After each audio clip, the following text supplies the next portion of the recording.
That night, I was already tangled up in Corwin Vale's bedsheets as rain continued to hit the window of the penthouse like it had somewhere urgent to be, even though I didn't plan on having a one-night stand with a man I was only meant to hand him a contract and leave. "Stay," he told me, voice rough at the edges like gravel wrapped in velvet. I laughed, a short, nervous thing.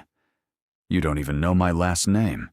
"Kestrel," he said, and my stomach dropped because I never told him that. "I looked you up the second you walked into my office in that ridiculous cardigan. I should have been offended. Instead, I pulled the blanket higher over my shoulder and let myself study him. The sharp line of his jaw, the way his dark hair fell over one eye, the scar above his brow that nobody in the company gossip mill could explain. Corwin Vale, CEO of Vale. Dynamics, the coldest alpha in 3 districts, had just spent the last hour kissing me like the world was ending outside that window. "Why me?" I whispered, and I hated how small my voice sounded. He reached over, tucked a strand of hair behind my ear, thumb grazing my cheek. "Why not you, Tamsin?" Tamsin Kestrel. That was my name in this body. Inherited, borrowed, stolen. I still hadn't figured out which. All I knew was 3 weeks ago I'd been Rhea Okafor, 26, junior copy editor from Houston, falling asleep at my desk, reading a trashy web novel titled The Discarded Omega's Second Chance. And then I woke up as its most pathetic side character. The trash Omega. The one who gets kicked out of his pack, disowned by his family, and dies alone in Chapter 12, so the real hero can have his tragic backstory. I hadn't planned on falling into bed with the male lead's rival on my very first week inside the story. But here we were, and outside, thunder cracked over the city, and Corwin Vale pulled me against his chest like I was something worth keeping.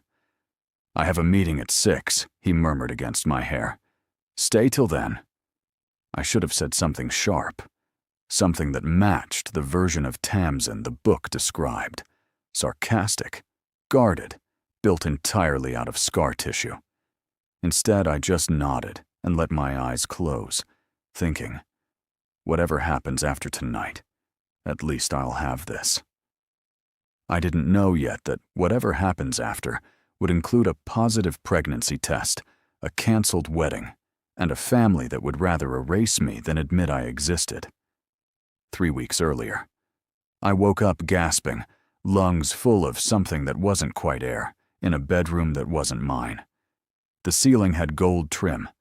My ceiling back home had a water stain shaped like Florida. I sat up too fast, and the room spun, and a mirror across from the bed showed me a face I'd never owned. Sharper cheekbones, hazel eyes rimmed red like I'd been crying for days, dark hair a wreck around my shoulders. My hands were smaller. My wrists looked like they'd snap if someone gripped them hard enough. "Okay," I said out loud, to nobody. "Okay, this is a dream. This is fine. This is—" The door, a heavy oak thing with a bronze handle, swung open, and a woman in a maid's uniform stepped in, eyes down, voice clipped. "Young Master Tamsin, the Alpha wishes to see you in the study before the Pack Council arrives." I blinked at her. "The Alpha?" She flinched like I'd struck her. "Your father, sir." And that's when it hit me. The title, the cover art I'd fallen asleep staring at, the little floating banner ad that had read, Book 1, The Discarded Omega's Second Chance. Chapter 1. The Trash Omega's Last Warning. I'd read this chapter. 3 times, actually, because the writing had a rhythm I liked, even while the plot made my chest hurt. Tamsin Kestrel, disgraced Omega son of the Kestrel Pack, gets called into his father's study, gets told his engagement to another Pack's heir has been broken off because Tamsin is unfit, gets disowned within the hour, and by Chapter 12, dies in an alley 3 districts over, forgotten by everyone except the reader. I was Tamsin, I was the trash Omega. And I had, at best, 11 chapters before I became a footnote in my own story. "Give me a second," I told the maid, whose name tag read, "Bevan." She hesitated, then nodded and slipped back out. I stood, legs shaking, and caught my reflection again. Whoever Tamsin used to be, his body remembered things mine didn't. The ache in his lower back from crying too long the night before. The raw patch on his lip from being bitten by his own teeth in worry. I inherited all of it. The grief sat in these bones like a second heartbeat.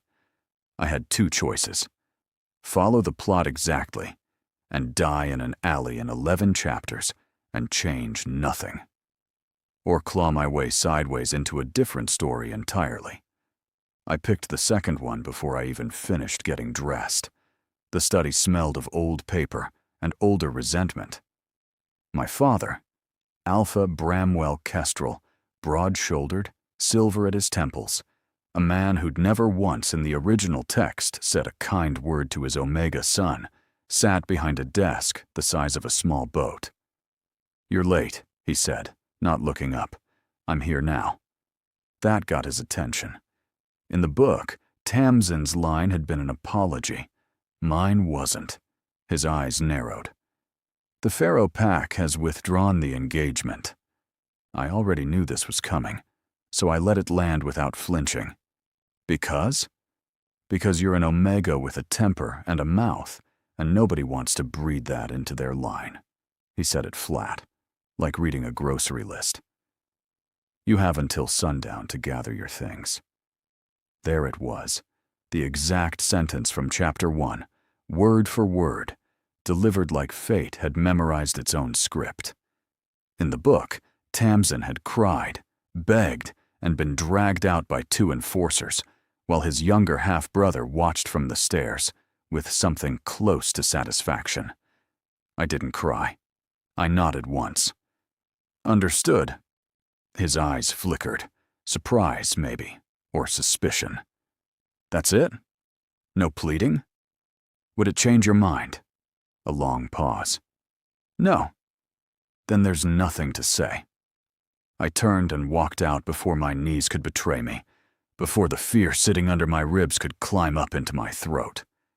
Bevan found me packing an hour later, hands trembling as she folded a sweater I hadn't asked her to touch. "You're truly leaving, sir?" "Looks that way." "Where will you go?" I hadn't thought that far. In the book, Tamsin went to a rundown apartment near the docks, took a job nobody respected, and spiraled until the story needed him dead. I had 11 chapters of memory to work with, and zero desire to follow a single beat of it. "Somewhere they haven't written me into yet," I muttered, and Bevan gave me a look like she thought grief had finally cracked something loose in my head. Maybe it had. Maybe transmigrating into your own trashy bedtime reading does that to a person. The Vale Dynamics Tower sat at the center of downtown like it owned the skyline, because it more or less did. I remembered it from the book, too. Barely. A background detail. The company Tamsin's family did business with, run by an alpha who appeared in exactly 2 scenes before vanishing from the plot entirely. Corwin Vale, rich, cold, and, according to a single throwaway line in Chapter 4, the only alpha in the city who'd turned down 3 arranged matches without explanation. I didn't walk into his building planning to change my whole trajectory.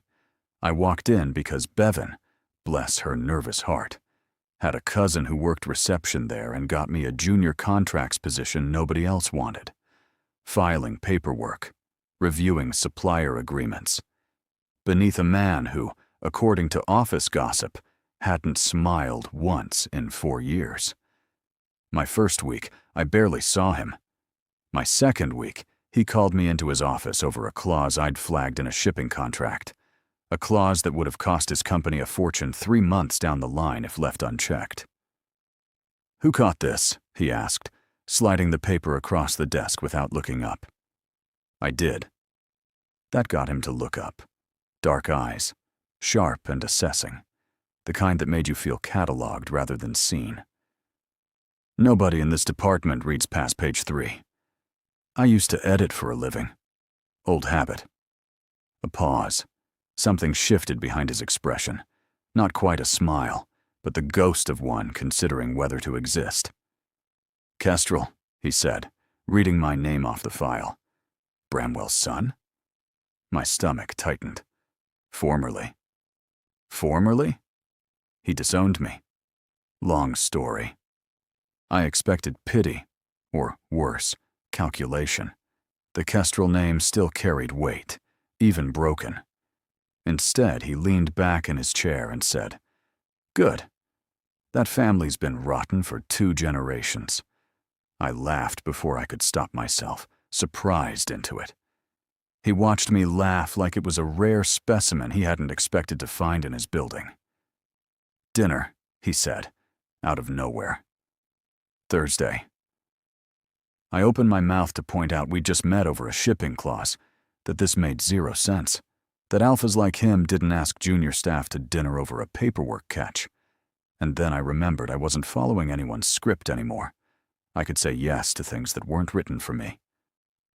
"Fine," I said, "but I'm picking the restaurant." The almost smile from earlier finally arrived, all the way. "Deal." I won't pretend I fell for him slowly. It happened in pieces, all in the space of 2 weeks. The way he listened when I talked, instead of waiting for his turn. The way he remembered I hated cilantro after I mentioned it once. The way he stood a little closer than necessary every time we left a room together, like he was daring either of us to comment on it. Nobody warned me an alpha could be gentle. The book certainly hadn't. Corwin Vale existed in that story as 2 flat paragraphs and a name. The version standing in front of me, laughing at something I said over cheap noodles at a shop 3 blocks from his tower, felt like an entirely different person. One nobody else had gotten to yet. "You're staring," he told me, over a shared plate. "You're interesting to stare at." That's a terrible line. You're still blushing. He wasn't. Not really. Alphas didn't blush easy, and Corwin especially didn't. But the corner of his mouth twitched, and that was enough of a win for one night. 3 days later, a storm rolled through the city, the kind that knocked out power in half the districts and turned the streets into rivers. I'd been at his tower finishing a contract review when the lights flickered and died, and he offered, casually, like it cost him nothing, for me to wait it out at his place instead of risking the flooded roads home. I said yes, not because I was following any story, because I wanted to. That's how I ended up in his penthouse, rain against the glass, his hand finding mine somewhere between the second glass of wine and the moment the lights came back on, and neither of us moved to leave. That's how a contract review night turned into him leaning down, slow enough that I could have stopped it, asking with his eyes rather than his mouth. I didn't stop it. Waking up in his bed the next morning, sunlight cutting through the curtains, his arm heavy across my waist, I let myself believe, for exactly 4 minutes, that maybe this story could end differently than the one I'd fallen asleep reading. 4 minutes was all I got, because 2 days later, standing in a pharmacy 3 blocks from my apartment, staring down at a small plastic stick with 2 lines I couldn't blink away, I understood that whatever new story I thought I was writing had just picked up a plot twist neither the original book nor I had ever seen coming. I was pregnant, with Corwin Vale's child, and I hadn't told him a single thing yet, not about the pregnancy, and certainly not about the small, stubborn fact that I wasn't the Tamsin Kestrel he thought he knew at all. I stood in that pharmacy for what felt like an hour, though the clock behind the counter said 4 minutes had passed. 2 lines. 2 lines I couldn't argue with, couldn't edit, couldn't send back for revision. "Sir, you need a bag for that?" the cashier asked, and I realized I was still holding the empty box, like it might rearrange itself into something less terrifying. "I'm fine," I told her, which was a lie so obvious even a stranger could smell it. I walked home in a daze, replaying every version of this conversation I'd have to have. Corwin, remember that storm? Remember the wine, the rain, your hand on my waist? Funny story. None of the openings sounded survivable. The book had never covered this. Tamsin Kestrel, disgraced Omega, dies in an alley in chapter 12. Childless, forgotten. A footnote so thin the author barely bothered naming his cause of death. Pregnancy had never been part of his story, which meant, for once, I had genuinely gone somewhere the original text hadn't planned for me. That should have felt like freedom. Instead, it felt like standing at the edge of a cliff, with fog where the ground used to be. I didn't tell him right away. I know how that sounds. I know every version of this story where the Omega hides the truth ends badly, usually around chapter 9, usually with tears, and a betrayal reveal timed for maximum devastation. But I needed a day, maybe 2, just to breathe around the shape of it before I handed it to someone else to react to. 2 days turned into 5. 5 turned into a week, because the Kestrel pack chose that exact week to remember I existed. Bevan found me outside my apartment building, out of breath, cardigan buttoned wrong in her hurry. "Sir, young master, your father is asking for you. He disowned me. He doesn't get to ask for anything. He says it concerns your brother's engagement. He says if you don't come, he'll come to you instead. And sir," she lowered her voice like the walls might report back to him, "he's bringing enforcers." That got my attention. Enforcers weren't for polite family reunions. Enforcers were for people the pack considered a liability. I thought about refusing anyway. Thought about slamming the door and calling Corwin and letting him deal with whatever came next. Because by that point, I trusted him more than I trusted my own memory of how this story used to go. But some instinct, maybe Tamsin's, buried under mine, told me that ignoring Bramwell Kestrel never ended quietly. It only delayed the noise. "Fine," I said. "Tell him I'll come tomorrow, not tonight. Tomorrow, on my terms, in a place I choose." Bevan blinked at me like I'd grown a second head. "You're negotiating with the Alpha? Somebody has to start." I chose a small tea house 2 blocks from Vale Dynamics, public enough that Bramwell couldn't pull anything ugly, close enough that if things went sideways, I had somewhere safe to run to. He arrived with my half-brother Riken, trailing a step behind him like a shadow that hadn't quite finished growing into its own shape. Riken had my father's build, and none of his cruelty yet, though the book had always hinted he'd get there eventually. "You look well," Bramwell said, sitting without asking. "Employed, I hear. Vale Dynamics. Word travels. It does when my son works for a man who spent years refusing every match this city has offered him." His eyes cut toward me, sharp and testing. "Careful there, Tamsin. Even discarded, you still carry my name in certain rooms. Don't embarrass it. You discarded the name along with me. You don't get both." Riken shifted in his seat, uncomfortable, and I caught something in his expression I hadn't expected. Not cruelty. Not yet. Something closer to guilt. Bramwell folded his hands. "I'm not here for pleasantries. Riken's engagement to the Thistlewood heir has hit a snag. Apparently the Thistlewoods want assurance our bloodline isn't unstable. They've asked to meet you." "Me? Why would they care about the son you threw out?" "Because," Bramwell said, voice flattening, "you're the only unmarried Kestrel Omega left, and unstable bloodlines are usually judged by how badly the family manages its embarrassments. If you behave, attend one dinner, smile, say nothing controversial, Riken's match goes through.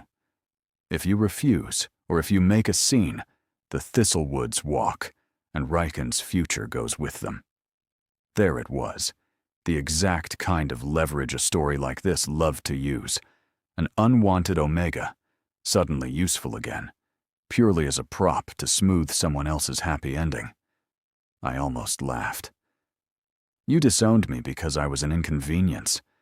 Now you need me to attend a dinner because I'm convenient again. That's family, Bramwell said, without an ounce of irony.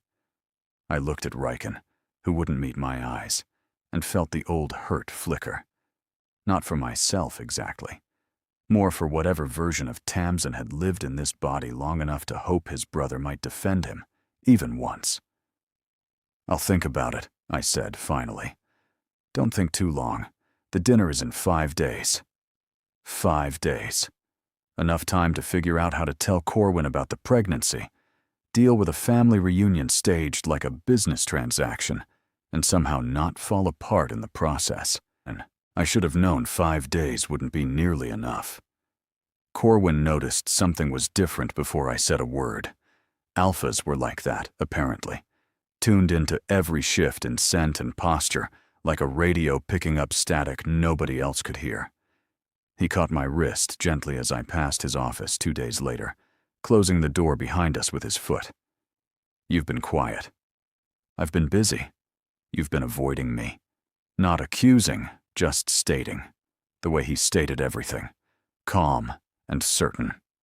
Tamsin. Whatever it is, say it.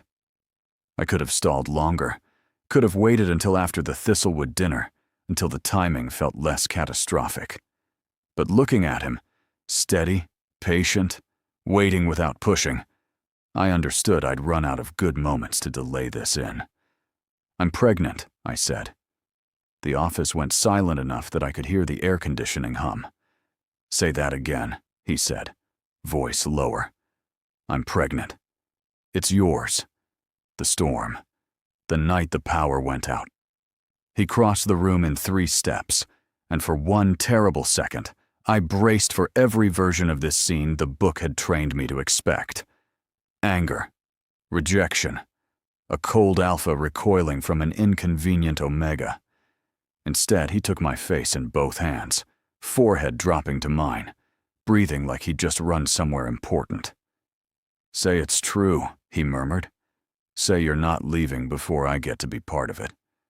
I wasn't planning on leaving. Good.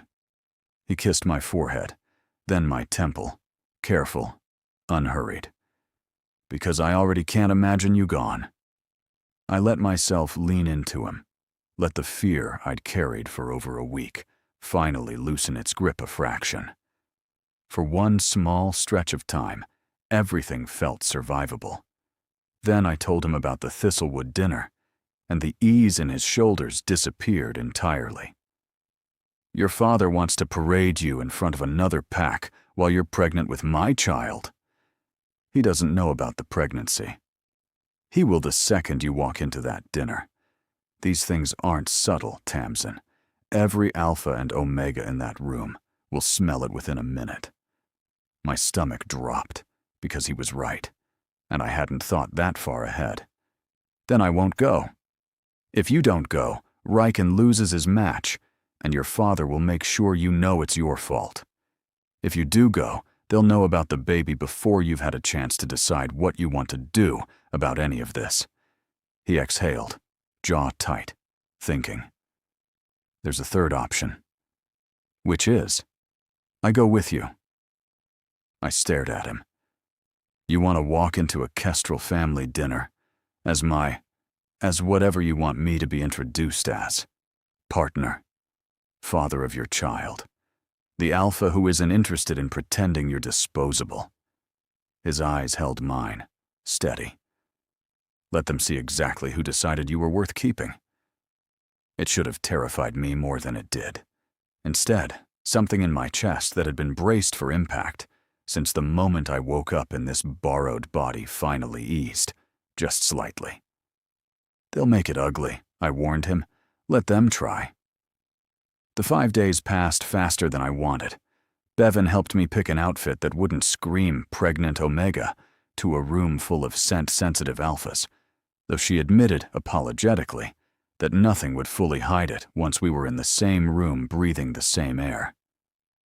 You could still refuse to go, she offered. folding a jacket with more care than it required. Nobody would blame you. My father would make sure everybody blamed me anyway. Might as well go on my own terms. She hesitated, then added, quieter.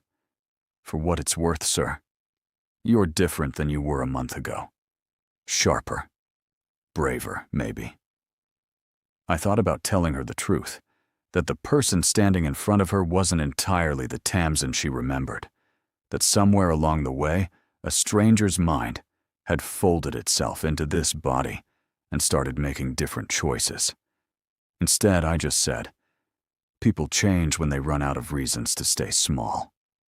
She smiled, small and real. Good. It suits you.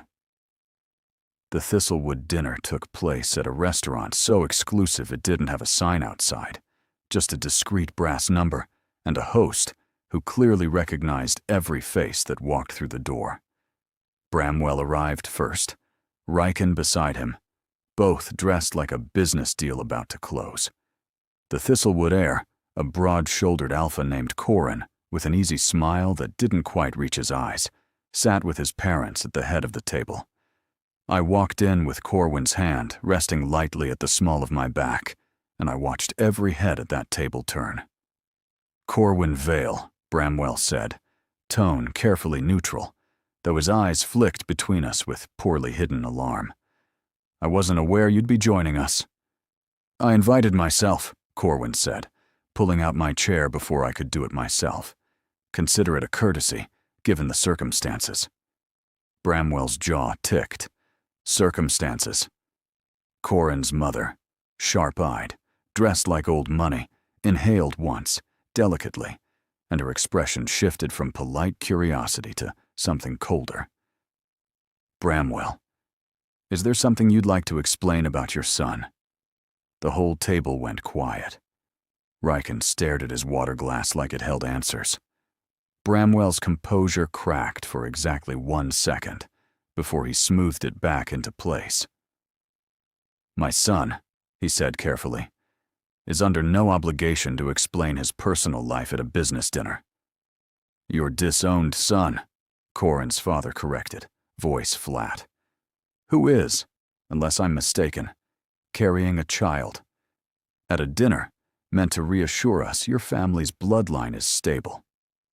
He looked at Bramwell like he'd just discovered mold in an otherwise clean kitchen. I think we've seen enough. Riken finally looked up, panic breaking through his careful neutrality. Father, enough, Bramwell snapped, though I couldn't tell if it was aimed at Riken, at me, or at the entire evening collapsing around him. I felt Corwin's hand settle over mine under the table, grounding, deliberate. For what it's worth, he said, addressing the Thistlewoods directly, voice calm and clear enough to carry. The instability you're worried about isn't in the Kestrel bloodline. It's in how this family treats the people in it. Tamsin left that instability behind, the day he stopped answering to it. Silence again, heavier this time.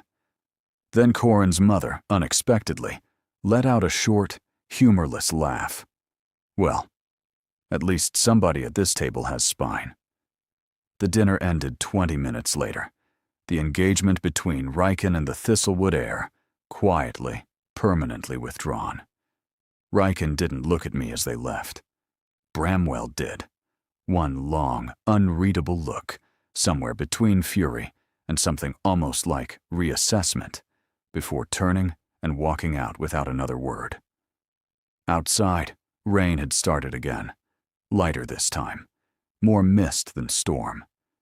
Corwin pulled me under the restaurant's narrow awning, one hand smoothing over my hair like he needed to check I was still solid, still there. That could have gone worse, I said, voice shakier than I meant it to sound.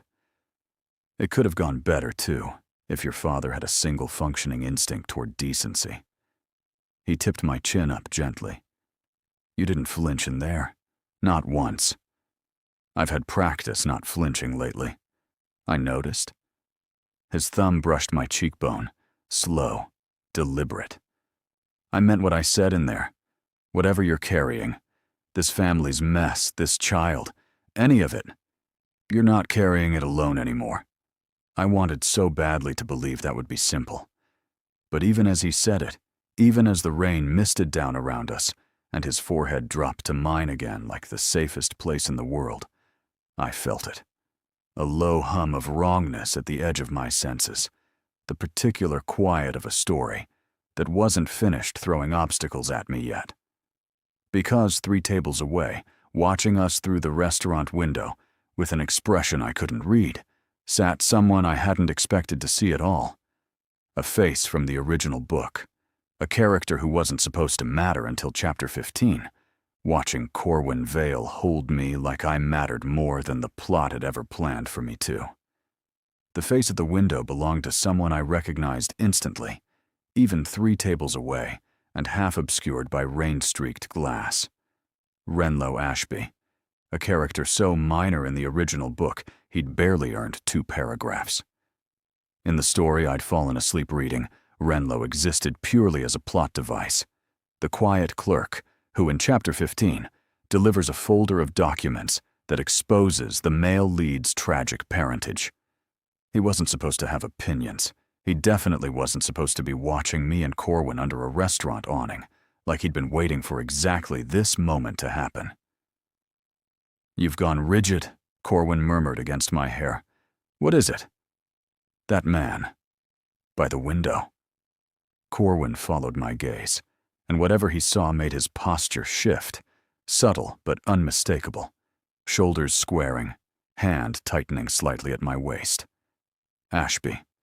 He works records and archives for 3 of the founding packs. Discreet. Expensive. People hire him when they want information that isn't supposed to exist anymore."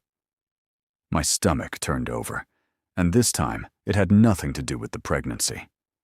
In the book, Renlo's information had been about someone else entirely, a storyline I'd barely paid attention to because it hadn't involved Tamsin at all.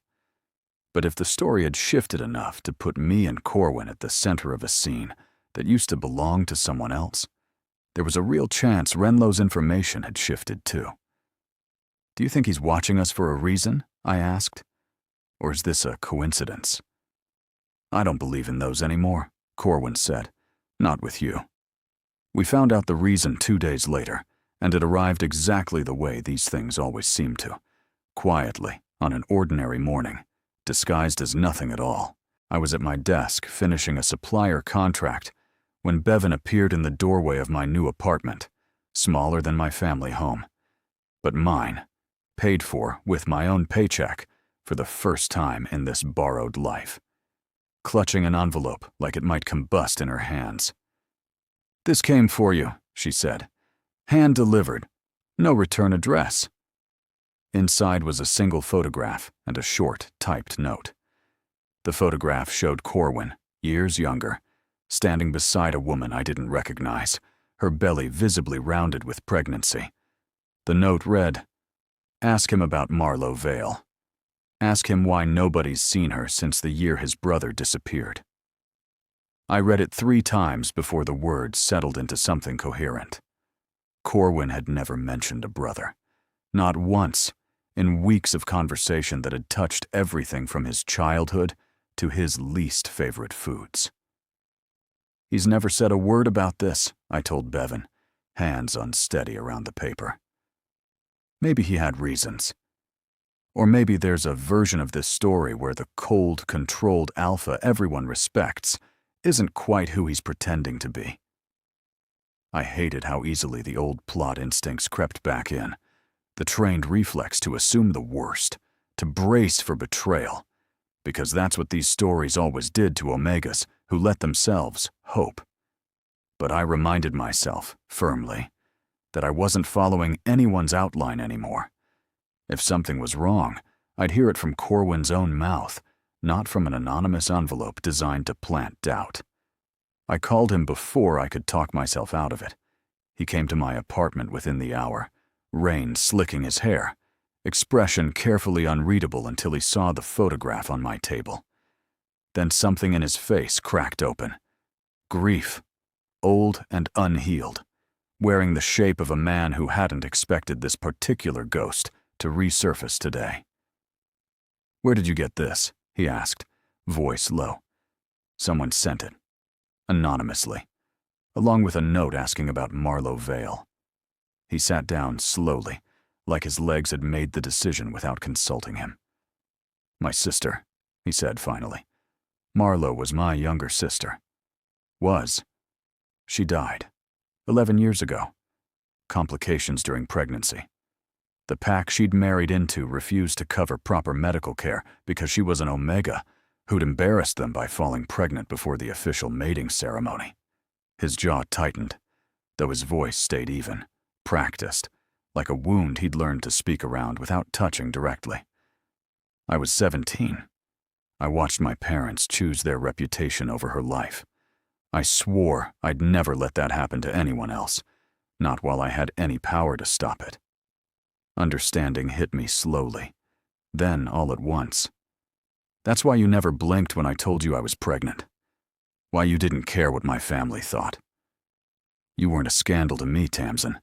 You were a chance to do something right, finally, after 11 years of not being able to save the one person I should have protected."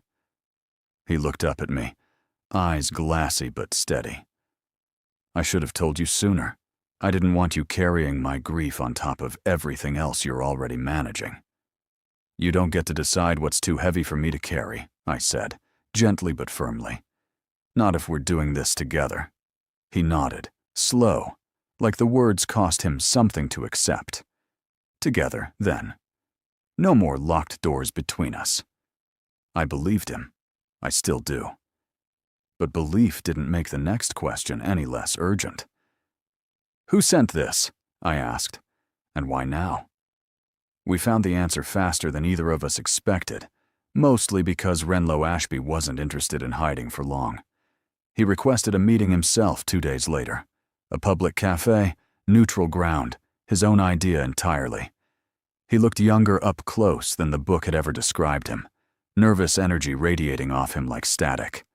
"I owe you an explanation," he said, before either of us had even sat down fully. The photograph, the note. That was me. "Why?" Corwin asked, voice dangerously calm. "Because someone paid me to dig up anything that could destabilize your relationship, and I took the job before I understood what it would actually cost the people involved." Renlow's hands twisted together on the table. "I do information work. It pays well. I don't usually ask questions about why a client wants what they want." "Who hired you?" I asked. He hesitated long enough that I knew the answer would matter more than I wanted it to. "Reich and Kestrel," he said finally. The name landed like a stone dropped into still water. My half-brother, the one who'd stared at his water glass through an entire dinner, who'd looked at me with something closer to guilt than cruelty, who I'd almost let myself believe might be different from our father. "Why would Riken want to sabotage this?" Corwin asked, though I suspected he already knew part of the answer. "Because if the Vale-Kestrel connection collapses publicly, Bramwell can spin the narrative, paint Tamsin as unstable, mentally unwell, unfit to raise a child alone, and use that story to regain guardianship rights over the pregnancy. Omega custody laws in this district still favor family patriarchs in cases of, and I'm quoting the actual statute here, demonstrated instability." Renlow winced, like even saying it out loud embarrassed him. "Riken didn't want to hurt you personally. He wants to keep his own engagement prospects alive, and apparently Bramwell convinced him this was the only way to salvage the family's reputation after the Thistlewood dinner collapsed." I felt something cold slide down my spine. "He wants to take my child." "He wants your father to have the legal grounds to try," Renlow corrected. "Whether Riken actually wants that outcome himself is a different question. I think, for what it's worth, and I understand it isn't worth much right now, I think he's in over his head and too scared of Bramwell to say no." Corwin's expression had gone very still, very controlled, in the specific way I'd learned, meant he was furious, and choosing, deliberately, not to show it. "Custody laws favoring instability claims. That's an old statute. It requires documented evidence, not rumor. Which is exactly why Bramwell needed something concrete, Renlow said. A scandal, a collapsed relationship, something that would look, on paper, like Tamsin couldn't provide a stable home. And instead, I said slowly, working through it myself, he's about to get a very public, very stable relationship between me and one of the most respected alphas in this city. Renlow gave a small, humorless laugh, which is, frankly, the opposite of what Bramwell was hoping for. I think that's actually part of why I'm telling you all this now, instead of quietly delivering another photograph next week. I don't particularly want to be the reason a family tears a child away from two parents who clearly want to keep him. I studied Renlow for a long moment, a man who existed, in the original text, purely as a delivery mechanism for someone else's tragedy, now sitting across from me, choosing, of his own will, to hand me the truth instead of burying it. Thank you, I said finally, for telling us. Don't thank me yet, Renlow said. Bramwell doesn't strike me as a man who gives up after one failed attempt. He was right, of course. 2 weeks later, an official letter arrived at my apartment, delivered by a courier who wouldn't meet my eyes. A formal notice from the District Family Council citing concerns regarding the emotional stability and living circumstances of an unmarried, recently disowned Omega, requesting a hearing to determine whether the pregnancy should proceed under Kestrel Pack guardianship rather than my own.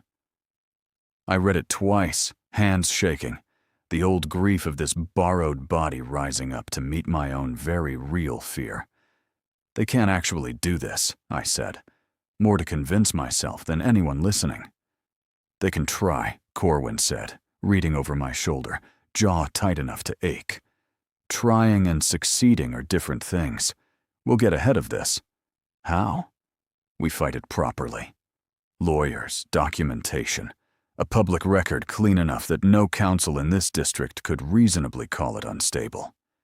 He took the letter gently from my hands, set it aside, and took my face between his palms instead. And we make sure, this time, the story doesn't end with someone I love losing everything because a family cared more about appearances than a life. I heard the specific weight in this time. Marlowe's ghost, still present, still guiding every decision he made about protecting me. I'm not her, I said softly. I don't need you to save me the way you couldn't save your sister. I know, he said, but I'm still going to fight for you, like it matters just as much. Let me. I let him. Not because the version of Tamsin the book had written was helpless. He never really had been, not in my hands. But because love, I was learning, wasn't about needing saving. It was about having someone stand beside you while you saved yourself. The hearing was set for 3 weeks out, enough time to prepare, not nearly enough time to feel ready. Bevan threw herself into finding records that proved my stability. Pay stubs, lease agreements, character references from coworkers who'd watched me catch contract errors nobody else noticed. Corwin brought in lawyers who specialized in exactly this kind of custody dispute, the kind built on reputation rather than fact. And Riken, unexpectedly, showed up at my apartment 2 nights before the hearing, alone, without our father's knowledge as far as I could tell. I need you to know, he said, standing awkwardly in my doorway, refusing to come further inside. I never wanted it to go this far. I thought hiring Ashby would just scare you off, maybe, make you reconsider being so public with Vale. I didn't think Father would escalate to an actual custody hearing. But you knew he might. Riken's jaw worked silently for a moment. I knew. I told myself it wouldn't get this bad. I was wrong, and I'm sorry. And I understand, if that means nothing to you right now. I studied him. The same nervous energy Renlow had described, the same fear of our father that had shaped every choice he'd made since the moment I woke up in this life. It means something, I said finally. Not everything. but something. "What can I do?" he asked. "To help fix this." I thought about the version of this story where Riken stayed silent, stayed complicit, let our father's cruelty define him the same way it had always tried to define me. And I thought about the version standing in my doorway right now, scared and imperfect, but choosing, finally, to show up. "Tell the truth at the hearing," I said. "All of it, including your part in it." He flinched, but he nodded. "Okay, I will." I didn't know yet whether that would be enough to save what Corwin and I had started building. But for the first time since this whole mess began, I let myself believe that maybe, just maybe, this story really could end somewhere the original book had never planned for me to reach. The hearing room smelled like old wood polish and nerves. I sat between Corwin and a lawyer named Perrin Oyelaran, a sharp-eyed woman Corwin's legal team had recommended, specifically because she'd never lost a custody case built on reputation rather than fact. Bevan sat 2 rows back, hands twisted in her lap, mouthing something that might have been a prayer. Bramwell arrived exactly on time, dressed like a man who still believed the outcome belonged to him. Riken sat beside him, pale, jaw set in a way I hadn't seen before. Determination, maybe, or fear finally curdling into something with a spine. The council presiding, 3 elders, faces unreadable, the kind of neutrality that could tip either direction depending on which argument landed harder, called the hearing to order, and Bramwell's lawyer stood first. "The council will find," he began, "clear evidence of emotional instability. A disowned Omega, recently uprooted, entangled in a relationship that began under questionable circumstances, with an employer, now pregnant and living independently without family support structures.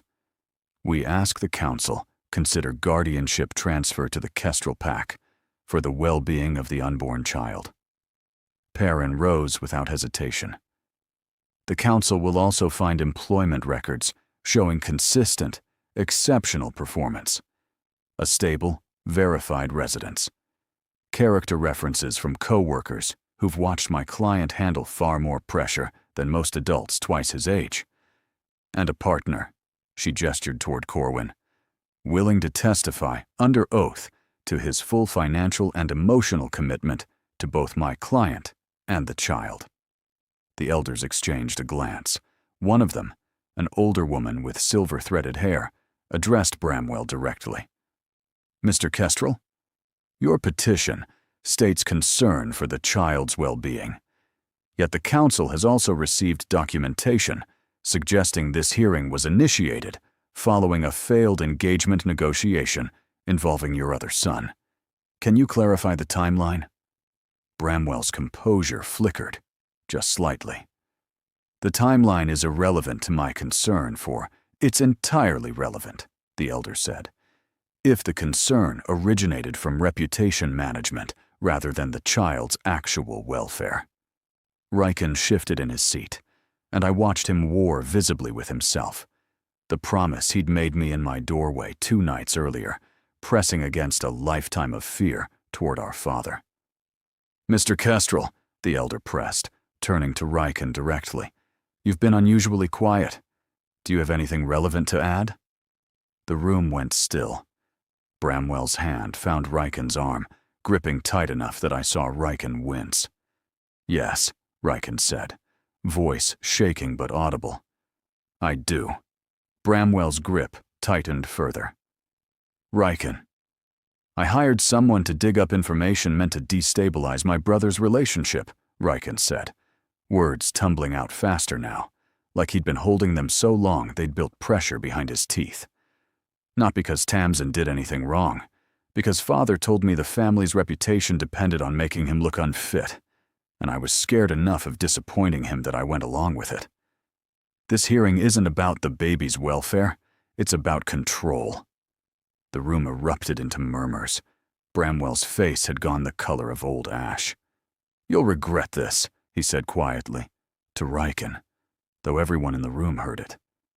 "I already regret plenty," Riken said. I'd rather regret telling the truth than regret staying silent while you take my brother's child away from him." The elders deliberated for 11 minutes. I know because I counted every second. Corwin's hand wrapped around mine tight enough to anchor me to the present, instead of the fear trying to drag me somewhere darker. When they returned, the silver-haired elder spoke first. "The council finds no credible evidence of instability. Petition for guardianship transfer is denied in full. Furthermore, given testimony regarding the origins of this petition, the council recommends a formal review of Bramwell kestrels standing within the Pack Council, effective immediately." Bramwell stood so fast, his chair scraped loud against the floor. Nobody stopped him as he walked out, and nobody, I noticed, followed him either. Not even Riken, who stayed seated, shoulders shaking with something between relief and grief for a father he'd just publicly dismantled. I turned to Corwin, and the look on his face, steady, fierce, undeniably proud, undid something in my chest that had been braced tight since the moment I woke up in this borrowed life. "It's over," I whispered. "This part is," he said, pulling me gently against him. "The rest of it, that's just beginning." 3 months later, autumn had settled over the city in gold and rust, and my apartment had slowly filled with things that weren't just mine anymore. A crib assembled clumsily by Corwin over the course of an entire frustrated evening. A small stack of parenting books Bevan insisted we needed.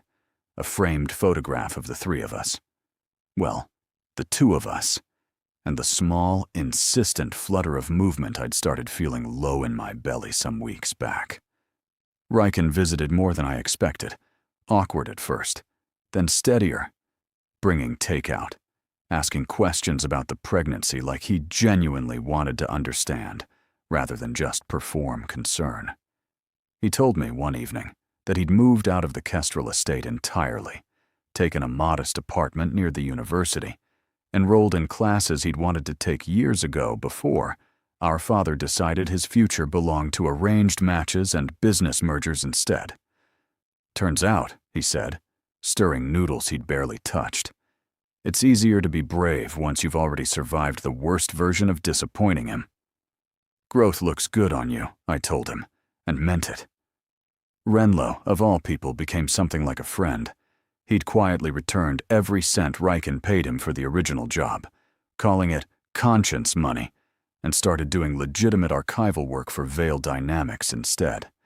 He still had that nervous energy, but it had softened into something warmer over the months, less like a man hiding from his own choices, and more like someone finally comfortable making better ones. And Corwin, who'd spent years being described by this city as cold, controlled, unreachable, spent every evening with his hand resting against my belly, talking softly to a child who wasn't even born yet, telling him about a sister he'd lost too young, about a father who'd finally gotten the chance to protect someone the way he'd always wished he could have protected her. "He's going to be loved so completely," Corwin murmured one night, forehead resting against mine, rain drumming softly against the window in an echo of the storm that had started all of this. "Nobody in this family will ever make him feel unwanted. Not while I'm breathing." I believed him. I'd learned over these months that belief wasn't naive when it was built on someone who kept showing up, over and over, exactly when it mattered. "Neither will you," I told him. "Not while I'm breathing either." He kissed me then, slow, unhurried, none of the desperation of that first rain-soaked night, all of the certainty that had grown in its place. Outside, thunder rolled low and distant, an echo rather than a threat. And for the first time since I'd woken up as a discarded, unwanted character in someone else's story, I let myself believe the ending really did belong to me. The knock came just after midnight, 3 sharp raps against the door that made both of us go still. "Are we expecting anyone?" Corwin asked, already moving to check. "Nobody I know of." He opened the door to an empty hallway, No visitor, no delivery. Nothing but a single unmarked envelope resting on the floor where someone had clearly left it and walked away fast enough not to be seen. My name was written across the front in handwriting I didn't recognize. Careful and deliberate. Nothing like Renlow's hurried scrawl from months earlier. Corwin brought it inside, expression guarded in a way I hadn't seen since the Ashby photograph first landed on my table. I opened it slowly, unsure what new complication this borrowed life had decided to hand me now. Inside was a single photograph, old, slightly faded, of a woman who looked enough like me that my breath caught somewhere painful in my throat. Beneath it, a short note, 6 words that rearranged everything I thought I understood about how I'd ended up in this story at all. I know what really happened to Tamsin. I looked up at Corwin, heart hammering somewhere near my ribs. The safe, settled world we'd spent months rebuilding, suddenly tilting sideways beneath me. "Corwin," I said, voice barely above a whisper. "I don't think the story is over yet.